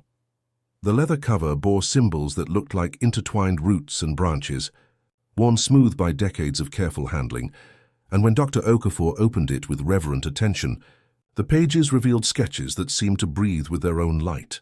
These weren't maps of individual heart landscapes, but something far more profound, a vast network where every chamber connected to every other chamber, pathways of light linking hearts across continents and generations. "This was my grandmother's gift to me," Dr. Okafor said, her voice carrying the warm authority of someone who had learned to trust what couldn't be measured. "And now it becomes yours. What you've been discovering in your work, that healing one heart sends ripples throughout the entire human constellation, this is the deepest secret of our lineage. Every heart is connected to every other heart, and when we tend one chamber with love, we strengthen the entire web." She pressed something else into Iris's palm, a small bell, the kind that chimes at the least whisper of wind, its surface etched with the same interlaced pattern. "When you cannot speak in words, let sound do the remembering. And when your strength feels small, match your breath to what I call the confluence, the great current that flows beneath all healing." That evening, as twilight painted the breathing room in contemplative colors, Iris accompanied Dr. Okafor into the inside place at her mentor's invitation. They found themselves in a vast library, where every book on every shelf contained the story of someone Dr. Okafor had touched. Mr. Chen's renewed classroom, Kai's storm shelters, the children's magical kingdoms, countless others whose hearts had learned to trust again through patient witness. "The isolation we've all lived through," Dr. Okafor's essence said, moving among the shelves with unhurried grace, "it showed us something crucial. When hearts learn to love more carefully, they're not withdrawing from the web, they're strengthening it. Every act of careful love feeds the great anatomy." In the days that followed, Dr. Okafor spent mornings by the fountain, afternoons among her journals, evenings in the garden where the magnolia shed petals like quiet snow. People came without announcements, leaving small offerings, sprigs of rosemary, notes folded into cranes, river stones warmed in pockets. On a velvet blue night when the moon hung low and unafraid, Iris sat beside her mentor's bed, the bell resting between their hands. When the room grew as soft as a held note, Dr. Okafor closed her eyes and set her cup down so carefully it made no sound. Her breathing grew shallower, softer, until it became indistinguishable from the gentle murmur of evening air. And she simply slipped from one chamber to another, leaving behind not absence, but profound presence. The Still Point changed its song the next morning, When Iris touched the bell with one fingertip and matched her breath to the confluence, she felt distant rooms soften, unseen doors remember their hinges. The work continued, expanded now beyond individual healing toward tending the very foundation of human connection itself, ensuring that the great anatomy of love remained strong enough to hold everyone who needed holding. The bell's gentle chime seemed to travel farther than sound should carry, reaching hearts that had been waiting without knowing what they were listening for. In the weeks following Dr. Okafor's gentle transition, Iris found herself moving through the breathing room with a different quality of attention, as if the very air had become more responsive to the subtle currents of healing that flowed beneath all things. The magnolia tree shed its petals like quiet invitations, and people began arriving not with announcements of their gifts, but with the unhurried certainty of seeds finding fertile ground. They came carrying signs Iris recognized immediately from her own childhood, the particular stillness that belonged to those naturally attuned to emotional weather, hands that could make ordinary things feel like comfort, eyes that saw the gathering storms in distant corners before anyone else noticed the changing light. Nor arrived first, 17 and moving with the careful grace of someone who had learned that crowded rooms could overwhelm her with conversations that were never spoken aloud.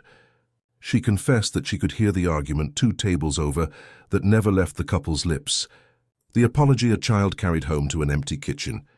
Leo followed, barely 11, but already carrying the quiet wisdom of someone who understood that his neighbor's loneliness had a particular flavor that called for tomato and basil on bread still warm from Mrs. Patel's oven. His sandwiches somehow always knew exactly what emotional hunger they were meant to meet, leaving people lighter than before, as if they had eaten a whispered promise rather than simple food. Maya came next, 19 and teaching art to children, who painted their feelings in colors that didn't exist in ordinary crayon boxes. She had begun to notice that her students' artwork seemed to calm the adults who viewed it, that something happened in her presence that made rooms grow quieter and breathing deepen without anyone consciously deciding to change their rhythm. Iris didn't recruit or advertise. She simply left the gate open and kept a kettle warming, understanding that some invitations are written in languages the heart recognizes before the mind catches up.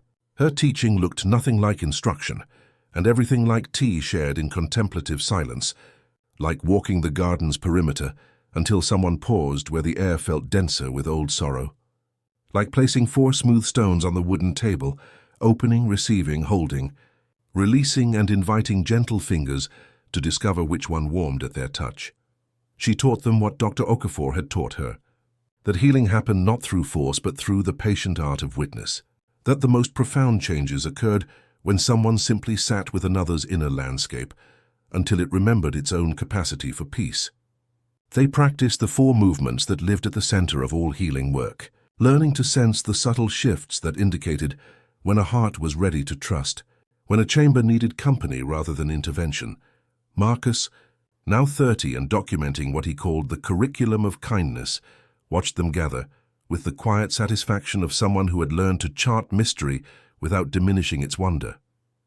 Sam folded paper stars that he slipped into their notebooks, tiny navigation points for nights when courage felt smaller than the vast, patient darkness they were learning to tend.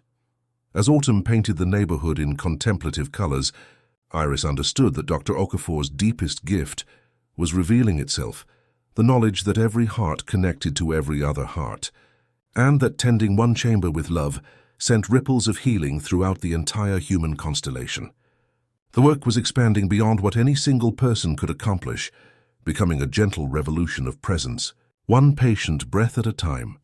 The gentle revolution that had taken root in the breathing room began to ask for something larger than any single garden could contain, and the need announced itself in the most ordinary ways, cushions disappearing into backpacks, only to reappear in living room circles across town, journals filling faster than Iris could bind new ones, and the steady stream of visitors who arrived carrying the particular look of people who had followed an invisible thread through a maze and finally found its center. Marcus, now 32 and moving through the world with the patient curiosity of someone who had learned to chart mystery without diminishing its wonder, had been documenting what he privately called the anatomy of ripples. His composition notebooks, once filled with careful observations of his sister's gift, now contained maps that looked like constellations, each point representing a moment when someone touched by the breathing room's peace had carried that gentleness into their own corner of the world. A quiet conversation beside the fountain became a neighbor helping another through divorce. A shared cup of chamomile tea transformed into a volunteering effort at the local food bank. The simple act of offering a sandwich to a stranger sparked chains of unexpected kindness that traveled farther than anyone could have imagined. "It's like watching love learn to replicate itself," he said one evening as they gathered around the kitchen table where Iris had once made sandwiches that tasted like comfort. Sam, whose paramedic training had taught him to recognize the efficiency of well-designed systems, studied the maps with growing understanding. Eleanor poured tea that steamed like visible prayers while they contemplated what Marcus had discovered. The work wanted to breathe beyond these walls, to reach hearts that might never find their way to a garden gate, but desperately needed to remember their own capacity for peace. The idea of formalizing their efforts arrived not as ambition but as recognition, the way you finally name a song you've been humming unconsciously for months. They would call it the Confluence Foundation, after the great current Dr. Okafor had described, the one that flowed beneath all healing, connecting every heart to every other heart. But this wouldn't be about building monuments or creating institutions that forgot their original tenderness. Instead, they envisioned something more like a river system, offering simple practices that anyone could learn to tend their own heart landscape. Sam found them a space next to the still point, a storefront that had been waiting with the patient emptiness of soil prepared for seeds. When they first unlocked the door, afternoon light pooled on worn wooden floors that seemed to exhale with relief, and the air held that particular quality of places that understand they're about to become sacred. Elena hung a bell by the entrance, the same kind that had chimed in Dr. Okafor's tea shop, and Sam painted a sign that read simply, "Come as you are. Everything else is optional." The transformation happened gradually, with the organic patience of gardens learning their own seasons. They removed all clocks, understanding that healing happened not according to schedules, but according to the rhythm of hearts remembering how to trust. Along the back wall they built shelves for what Noor suggested calling the Archive of Hearts, rows of blank journals waiting for visitors' maps, alongside the leather-bound volumes Dr. Okafor had entrusted to Iris's care. No one's book bore labels or names. People wrote when they were ready. Sometimes only a single curved line that meant, "I'm still here." Sometimes elaborate landscapes of feeling rendered in careful detail. Practices emerged the way streams find their beds, naturally and without force. Each morning Iris would ring the bell and guide whoever had gathered through the simplest ritual. 4 slow breaths in, 2 counts of gentle holding, 6 counts of releasing like leaves learning to trust the wind. Maya would set out watercolor bowls and invite anyone willing to paint the weather in their chest, not to interpret or analyze, but simply to notice what colors their feelings wanted to wear that day. Leo presided over what became known as the nourishment circle, with the solemn joy of someone who understood that feeding emotional hunger was as important as feeding physical appetite. His sandwiches had evolved into an art form: cucumber and cream cheese for anxiety that needed cooling, peanut butter and honey for loneliness that craved sweetness, sharp cheddar and apple for grief that required something substantial enough to hold.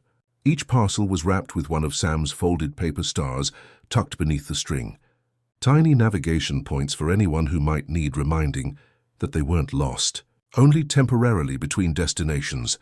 The evening gatherings they called walks because no one had to share more than they wanted.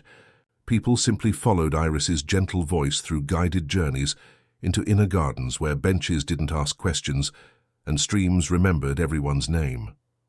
Sam, whose heart bridges had learned to carry weight without strain, would sit near the door and match his breathing to the room until even the most anxious visitors felt their shoulders drop. On quiet nights, he taught small groups how to sit with sirens in the distance without bracing for impact, how to let the body unlearn the flinch that trauma had taught it.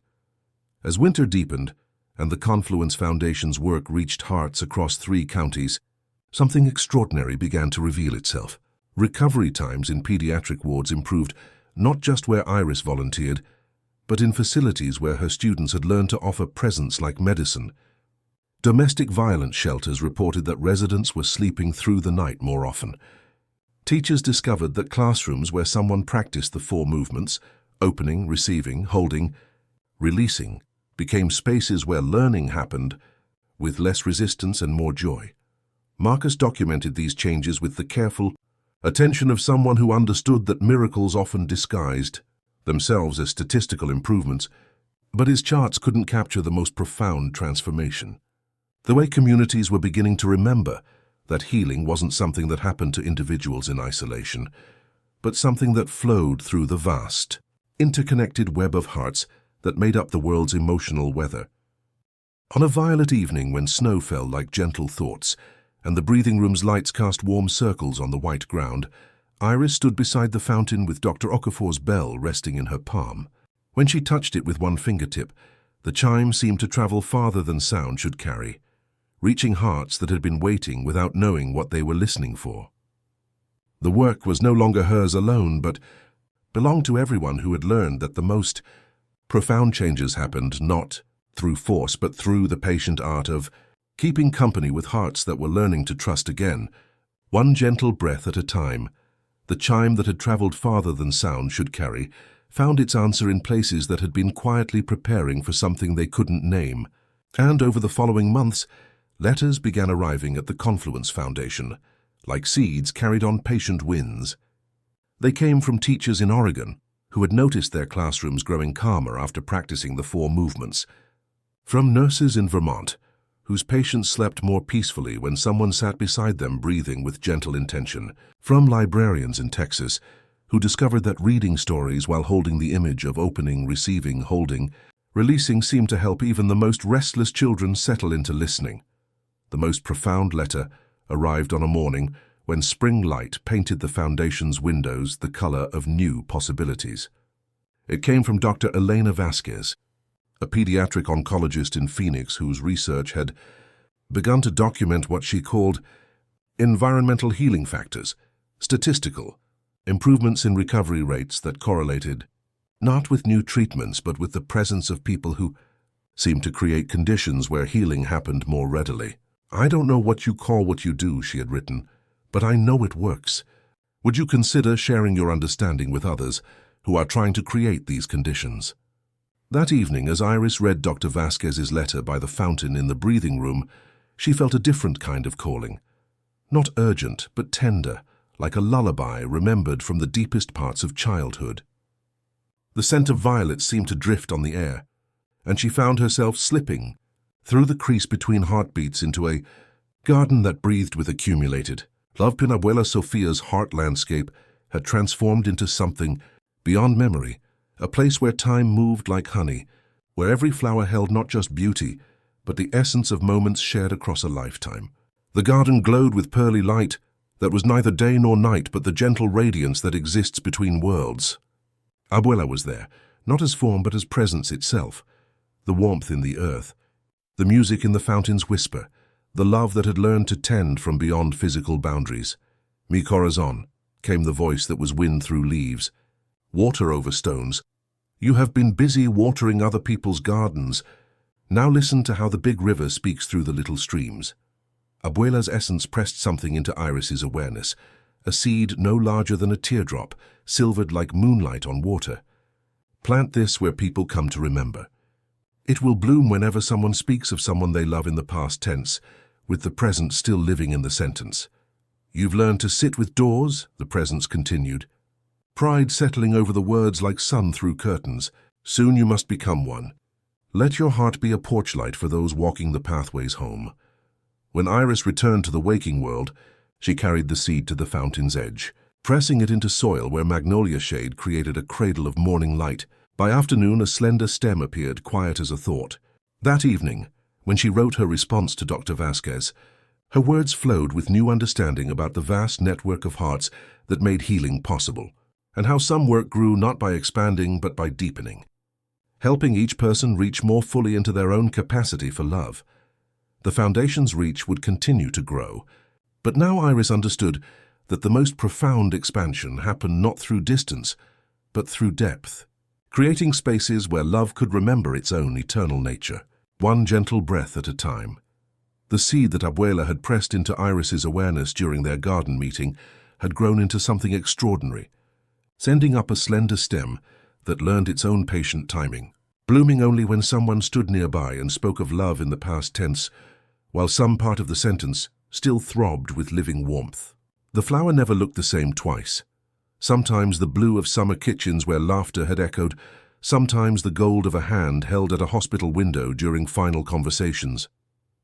People began to gather around it in the evenings, sharing stories that made the petals glow with accumulated memory, understanding that they were tending not just a plant, but a living archive of love that had learned to exist beyond physical boundaries. Iris, now 47 and moving through the world with silver threads catching light like spun moonbeams in her hair, had become what Abuela had promised, a doorway, a porch light, a steady presence that said to anyone who needed to hear it, "You can come home by this."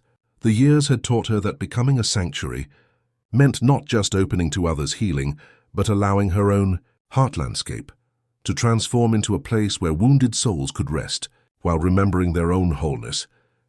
The most profound change had happened so gradually that she almost missed it at first.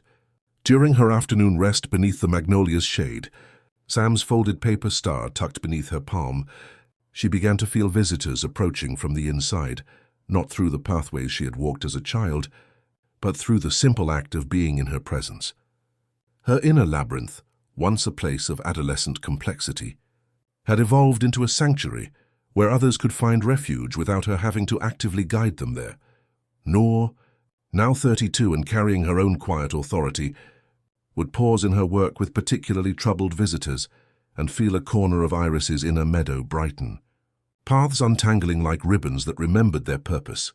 Without leaving her seat by the fountain, Iris would sense someone stepping through with reverent care, not seeking answers, but borrowing steadiness the way a candle borrows from another flame. The visitors in Nor's care would later speak of unexpected peace, tears that finally fell in ways that watered rather than drowned. Leo, whose sandwiches had become legendary for their ability to nourish emotional hunger, found that his most challenging cases seemed to resolve more easily when Iris was nearby, even if they never spoke directly.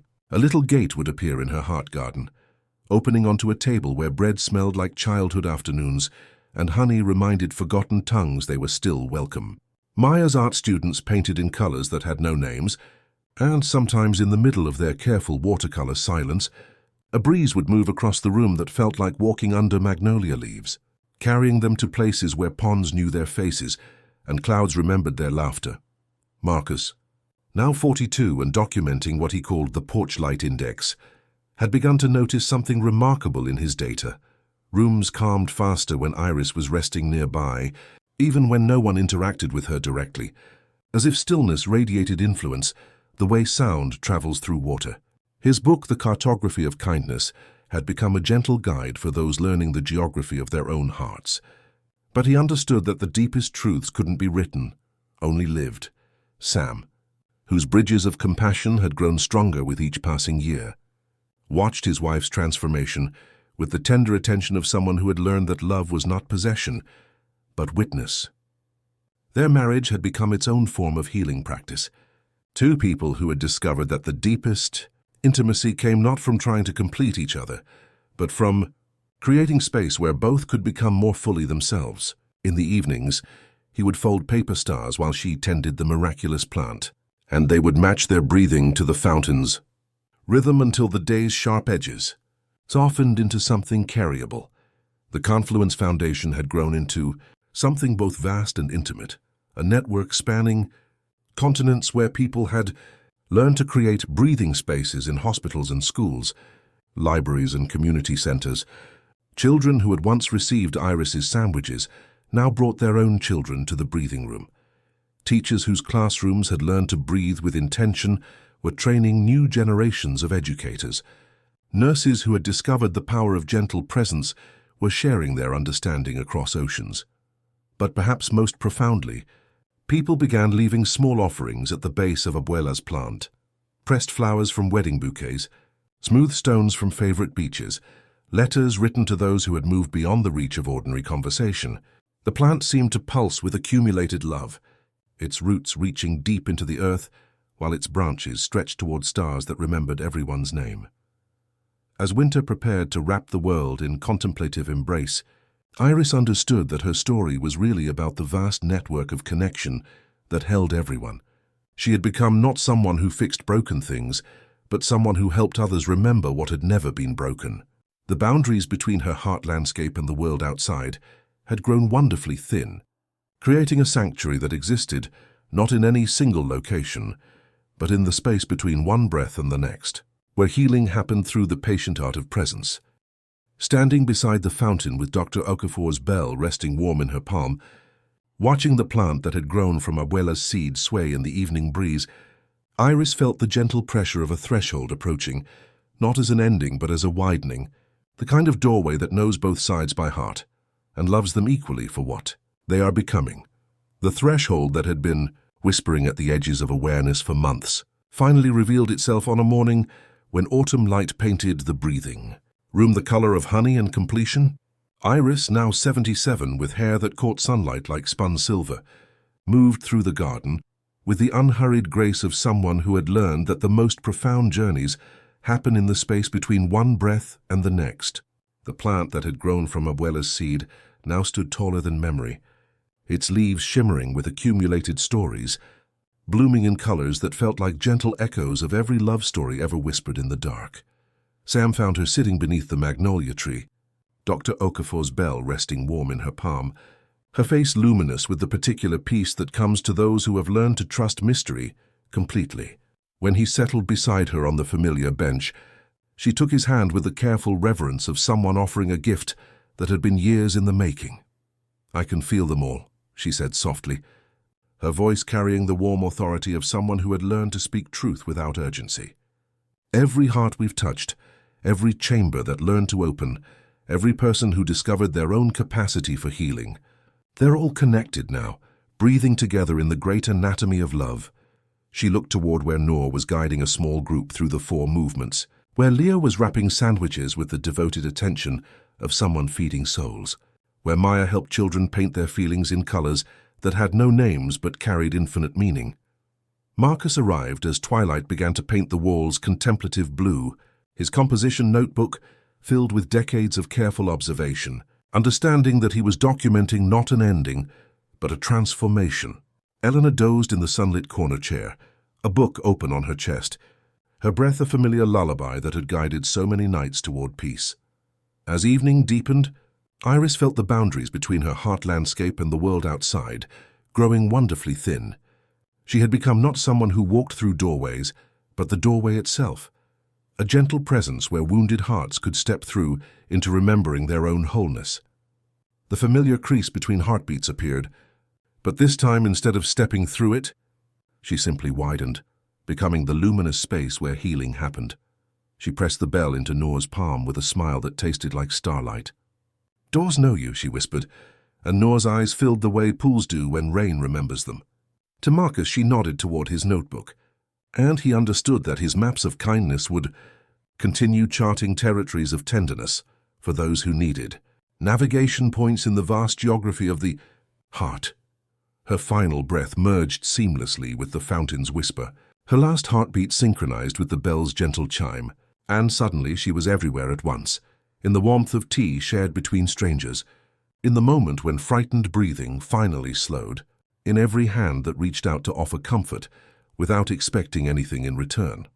The Confluence Foundation continued its gentle work, now guided by those she had taught to tend hearts, with the same patience gardeners bring to roses that bloom in their own time.